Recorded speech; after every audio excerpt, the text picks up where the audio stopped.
রমাদানে জাকাত হিসাব করবেন। জাকাত, আপনার জাকাত হিসাব করেন কত টাকা জাকাত এসেছে। জাকাতের হিসাব জানেন তো?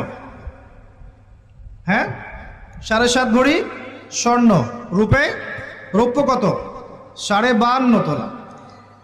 আপনার এই চাষাবাদের ওসর আসে, ব্যবসায়িক পণ্য থাকলে, সঞ্চিত সম্পদ থাকলে সব কিছু হিসেব করে মুফতি সাহেব আছেন, কওমি মাদ্রাসার আলেমদের কাছে যাবেন, জাকাতের ক্যালকুলেশন করে নেবেন যে আমার এত টাকা জাকাত এসেছে। এভাবে জাকাতটা রমজান মাসে দিয়ে দেওয়ার চেষ্টা করেন।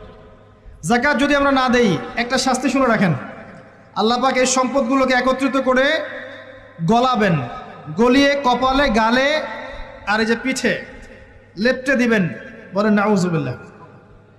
এবং এটা একটা সাপের আকৃতি ধারণ করবে। সাপ গলায় পেঁচানো থাকবে, কপালে দংশন করতে থাকবে, বলবে আমি তোমার মাল সাত ভোগ করো, আমি তোমার মাল সাত ভোগ করো।